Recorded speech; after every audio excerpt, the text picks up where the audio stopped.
Bismillahirrahmanirrahim. Assalamualaikum warahmatullahi wabarakatuh.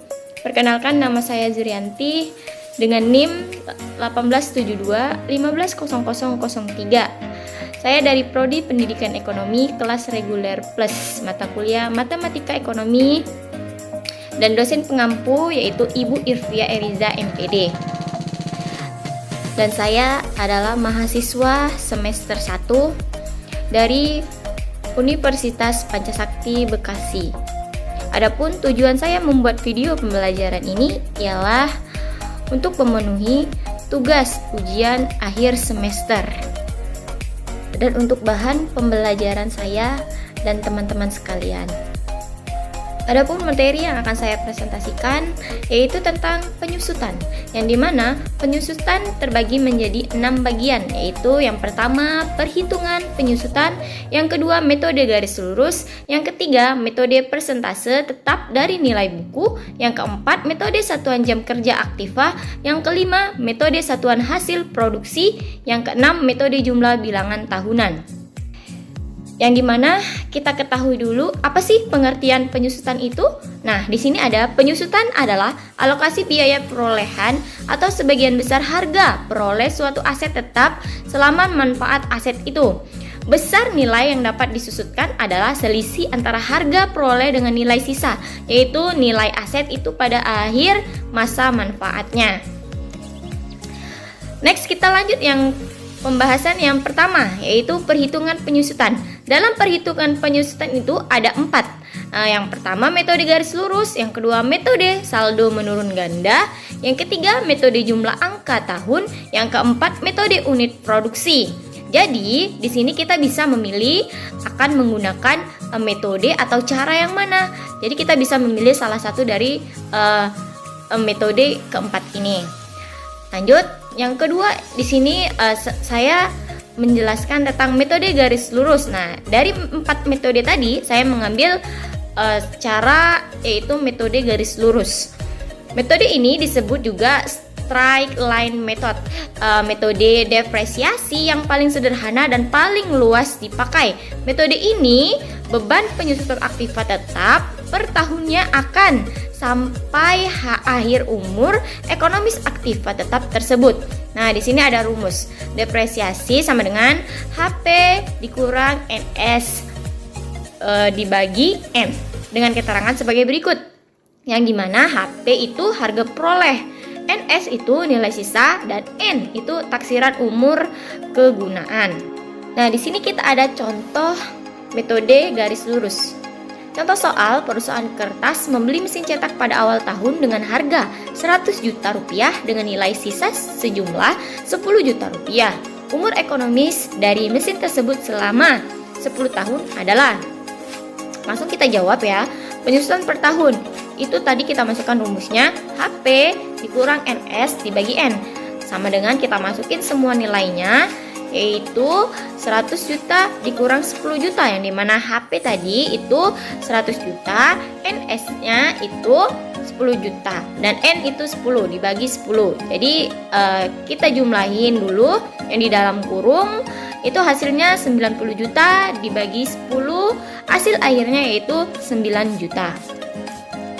Lanjut, yang ketiga yaitu metode persentase tetap dari nilai buku. Nilai buku adalah istilah yang sering ditemukan dalam pembukuan akuntansi. Beberapa terminologi terkait nilai buku, yaitu nilai buku adalah nilai aset perusahaan yang tertera pada catatan atau informasi akun perakunan. Umumnya tidak sama dengan nilai pasar, dan biasanya yang dicatat adalah harga ketika aset tersebut dibeli. Dan setiap tahun nilai aset tersebut dikurangin atau didepresiasikan, dan pengurangan nilai tersebut dibebankan pada pendapatan perusahaan. Dan juga nilai buku adalah biaya dikurangi akumulasi depresiasi. Lanjut, di sini tujuan nilai buku itu menunjukkan nilai rupiah aset sebuah lembaga, memberikan gambaran tentang apakah sebuah barang dijual dengan harga di atas atau justru di bawah harga pasar.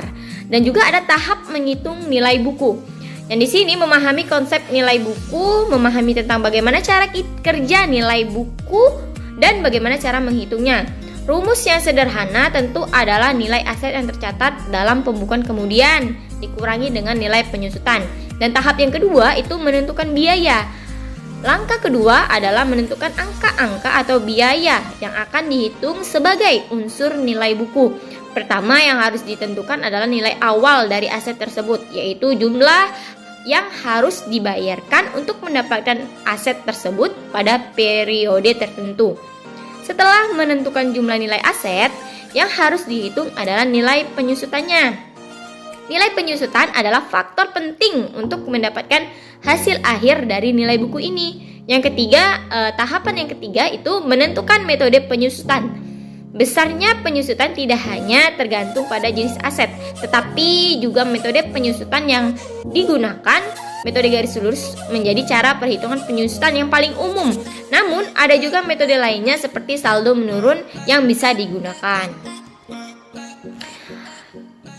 Lanjut yang keempat, di sini ada metode satuan jam kerja aktiva. Dalam penerapan metode satuan jam kerja atau service hours method, beban penyusutan ditetapkan berdasarkan jam kerja yang dapat dicapai dalam periode yang bersangkutan dan tarif penyusutan per jam kerja yang telah ditetapkan. Beban penyusutan untuk suatu periode dihitung dengan rumus sebagai berikut. Beban penyusutan sama dengan jam kerja yang dicapai dikali tarif penyusutan tiap jam kerja. Tarif penyusutan tiap jam kerja aktiva itu tetap dihitung dengan rumus sebagai berikut. Dan rumus yang kedua di sini ada tarif penyusutan tiap jam kerja sama dengan harga peroleh dikurang nilai residu per taksiran jumlah jam kerja yang dapat dicapai dengan masa penggunaan aktiva tetap. Kita lanjut, di sini ada sebuah contoh soal, yaitu yang dimana soalnya sebagai ilustrasi sebuah mesin diperoleh dengan harga 200 juta. Mesin yang bersangkutan mulai dioperasikan pada tahun 2009 dan disusutkan menurut metode satuan jam kerja pada masa penggunaannya. Mesin tersebut ditaksir dapat dioperasikan sebanyak 80.000 jam dengan nilai residu 20 juta. Berdasarkan data tersebut, tarif penyusutan tiap jam kerja mesin dihitung sebagai berikut. Kita hitung dengan rumus yang tadi, yaitu kita masukkan angkanya 200 juta dikurang 20 juta per 80.000 jam, yang dimana kita dapat hasilnya yaitu 2.250. Dan hasil perhitungan di atas menunjukkan tiap 1 jam mesin dioperasikan, penyusutan yang harus dibebankan sebesar 2.250 apabila pada tahun 2009 mesin dioperasikan sebanyak 7.200 jam dan tahun 2010 sebanyak 7.600 jam. Maka beban penyusutan mesin tahun 2009 dan tahun 2010 itu dihitung sebagai berikut. Beban penyusutan mesin tahun 2009 sama dengan 7.200 dikali 2.250 sama dengan hasilnya 16.200.000 rupiah. Beban penyusutan mesin tahun 2010 sama dengan 7.600 dikali 2.250 sama dengan 17.100.000 rupiah. Tampak pada contoh di atas bahwa menurut metode satuan jam kerja, beban penyusutan untuk tiap periode akuntansi bervariasi. Besarnya penyusutan akan sebanding dengan jam kerja atau kapasitasnya aktiva tetap yang sesungguhnya yang dapat dicapai. Beban penyusutan itu juga dapat dicatat dalam kartu penyusutan aktiva tetap pada tiap akhir periode setelah kapasitas operasi yang sesungguhnya diketahui. Lanjut, yang kelima, di sini ada metode satuan hasil produksi. Dengan metode ini, beban penyusutan ditetapkan atas dasar jumlah satuan produk yang dihasilkan dalam periode yang bersangkutan. Di sini ada dua rumus. Yang pertama itu untuk beban penyusutan sama dengan jumlah satuan hasil produksi dikali tarif penyusutan tiap satuan produk. Dan rumus yang kedua di sini ada tarif penyusutan tiap jam kerja sama dengan harga peroleh dikurang nilai residu per taksiran satuan produk yang dapat dicapai selama masa penggunaan. Dan lanjut, di sini ada contoh soal, yaitu sebuah mesin dimiliki dengan harga perolehan sebesar 13 juta, nilai residu ditaksir sebesar 1 juta, selama usia penggunaannya ditaksir dapat menghasilkan 40.000 unit produk. Dan tarif penyusutan tiap unit produk yang dihasilkan dari data di atas adalah sebesar 13 juta dikurang 1 juta per 40.000 unit, sama dengan hasilnya itu kita jumlahkan angka yang ada di dalam kurung tadi sama dengan 300 per unit produk. Dan dengan demikian, setiap satu unit produk yang dihasilkan harus dibebani dengan penyusutan mesin sebesar 300. Jika pada periode 2000, produk yang sesungguhnya dihasilkan sebanyak 3.800 unit.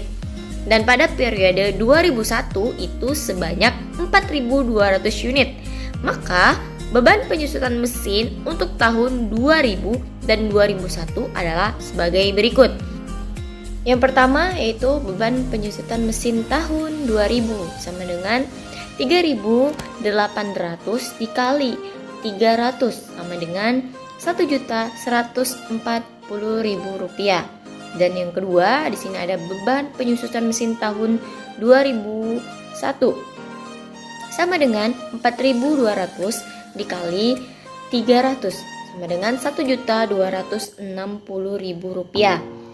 Dan dalam metode ini, beban penyusutan setiap periode akan bervariasi sebanding dengan jumlah satuan produk yang dihasilkan. Next, yang terakhir, yang keenam, yaitu metode jumlah bilangan tahun. Dengan metode ini, tahun-tahun yang menjadi umur manfaat aktiva ditandai dengan angka tahun 1, 2, 3, dan seterusnya. Dan jumlah depresiasi dihitung berdasarkan pada serangkaian angka pecahan yang denominator pecahannya diambil dari jumlah rentetan angka tahun tersebut. Angka tahun yang terbesar digunakan sebagai numerator pembilang dari angka pecahan untuk depresiasi tahun pertama. Angka tahun terbesar kedua sebagai pembilang dari angka pecahan untuk depresiasi tahun kedua, dan seterusnya begitu. Di sini ada rumusnya, S sama dengan N dikali N plus 1 per 2. Lanjut, di sini ada contoh soalnya. Dengan menggunakan metode jumlah angka tahun, hitunglah depresiasi tahun pertama dari bajak salju yang dibeli oleh CV Kawanjaya seharga 800.000 dan memiliki taksiran umur manfaat 15 tahun dan nilai sisa 150.000. Jawab, S sama dengan N, kita masukkan rumusnya, N plus 1 per 2 sama dengan, kita masukkan semua angkanya, 15 dikali 15 per 1 per 2 sama dengan 15, kita jumlahin yang di dalam kurung tadi jadi 16 per 2 sama dengan hasilnya yaitu 120. Angka pecahan untuk depresiasi tahun pertama, N per S sama dengan 15 per 120. Jumlah terkena depresiasi sama dengan, kita masukin rumusnya, harga perolehan dikurang nilai sisa. Dan kita masukin semua yang diketahui itu harga peroleh sudah ada dan nilai sisa juga sudah ada. Tinggal kita masukin harga peroleh sama dengan 800.000 dan nilai sisa sama dengan itu 150.000.